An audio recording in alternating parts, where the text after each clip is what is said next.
Long ago, in the land of Israel, a young shepherd boy named David lived a simple life. He wasn't a soldier or a king, but he had a heart full of courage and a deep faith in God.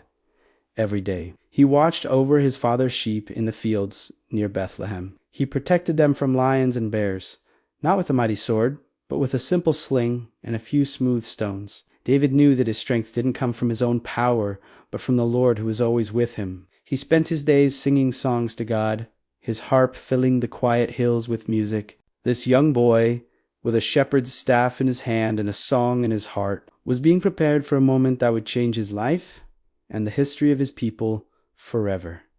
Meanwhile, a shadow fell over the land. The army of Israel, led by King Saul, stood on one side of a wide valley. On the other side stood their fiercest enemies, the Philistines. For 40 days, a terrifying challenge echoed across the valley. A giant of a man named Goliath, a champion of the Philistines, stepped forward each morning and evening. He was massive, covered in heavy bronze armor from head to toe. His spear was as thick as a weaver's beam, and his voice boomed like thunder. He mocked the army of Israel, shouting, "Why do you come out and line up for battle? Choose a man and have him come down to me. If he is able to fight and kill me, we will become your subjects. But if I overcome him and kill him, you will become our subjects and serve us." The soldiers of Israel, even King Saul himself, were terrified. No one dared to face this giant. Fear spread through the camp like a sickness.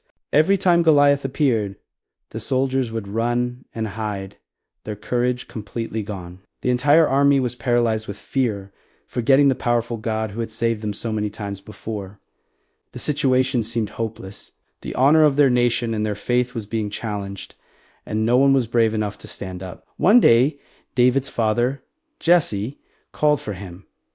"Take this roasted grain and these 10 loaves of bread to your brothers in the army camp," he said, "and take these 10 cheeses to their commander. See how your brothers are, and bring back some assurance from them." So David rose early the next morning, left the sheep with another shepherd, and set off for the valley of Elah. He arrived at the camp just as the army was going out to their battle positions. Shouting the war cry, David ran to the battle lines and greeted his brothers. As he was talking with them, the giant Goliath stepped out from the Philistine ranks and shouted his usual defiant challenge. When David heard the giant's words and saw the Israelite soldiers running in fear, something stirred within him. He couldn't believe his eyes. Who is this uncircumcised Philistine that he should defy the armies of the living God? David asked the men standing near him. He was not looking at the size of the giant. He was looking at the size of the insult against his God. The soldiers told him about the king's reward for anyone who could defeat Goliath's great wealth, the king's daughter in marriage, and a tax-free life for his family. But David wasn't interested in the reward. He was interested in defending God's honor. David's oldest brother Eliab heard him speaking with the men and became angry. "Why have you come down here?" he scolded. "And with whom did you leave those few sheep in the wilderness? I know how conceited you are and how wicked your heart is. You came down only to watch the battle." But David replied calmly, "Now what have I done? Can't I even speak?" He turned away and kept asking others the same question, his resolve growing stronger with every fearful response he heard. He knew that something had to be done. Word of David's brave talk reached King Saul, who sent for him. When David stood before the king, he said with unwavering confidence, "Let no one lose heart on account of this Philistine. Your servant will go and fight him." Saul looked at the young shepherd boy, so small and inexperienced, and replied, "You are not able to go out against this Philistine and fight him. You are only a young man, and he has been a warrior from his youth." Saul saw only a boy. He saw the impossible odds, but David was not discouraged. He looked King Saul in the eye and shared his story. "Your servant has been keeping his father's sheep. When a lion or a bear came and carried off a sheep from the flock, I went after it, struck it, and rescued the sheep from its mouth. When it turned on me, I seized it by its hair, struck it, and killed it. Your servant has killed both the lion and the bear. This uncircumcised Philistine will be like one of them, because he has defied the armies of the living God." David's confidence wasn't in himself. He declared, "The Lord who rescued me from the paw of the lion and the paw of the bear will rescue me from the hand of this Philistine." Hearing the passion and faith in David's voice, King Saul was moved. He finally agreed. "Go," he said, "and the Lord be with you." Then Saul dressed David in his own royal armor. He put a bronze helmet on his head and clothed him with a coat of mail. David fastened on his sword and tried walking around, but he wasn't used to it. The heavy, bulky armor felt awkward and unnatural. "I cannot go in these high," he said to Saul, "because I am not used to them." So he took them all off. He would face the giant not as a soldier in a king's armor, but as a shepherd with God's protection. Instead, David went to a nearby stream. He reached down and chose 5 smooth stones, placing them in the pouch of his shepherd's bag. With his staff in one hand and his trusty sling in the other, he walked out into the valley to meet the giant. He wasn't relying on bronze or iron, but on the simple tools he knew how to use and the unshakable faith he held in his heart. The entire army of Israel watched in disbelief as the young shepherd boy walked toward the enemy champion. Goliath saw David approaching and laughed with contempt. He saw not a warrior, but a ruddy, handsome boy. "Am I a dog that you come at me with sticks?" the giant bellowed.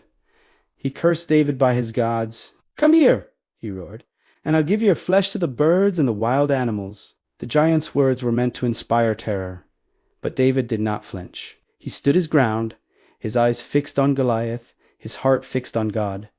David shouted back, his voice clear and strong, ringing with a power that came from beyond himself. "You come against me with sword and spear and javelin, but I come against you in the name of the Lord Almighty, the God of the armies of Israel, whom you have defied. This day the Lord will deliver you into my hands, and I'll strike you down and cut off your head. This very day I will give the carcasses of the Philistine army to the birds and the wild animals, and the whole world will know that there is a God in Israel. All those gathered here will know that it is not by sword or spear that the Lord saves. For the battle is the Lord's, and he will give all of you into our hands." With that, Goliath moved closer to attack, and David ran quickly toward the battle line to meet him. Reaching into his bag, he took out a stone, put it in his sling, and began to swing it around his head. Faster and faster it went.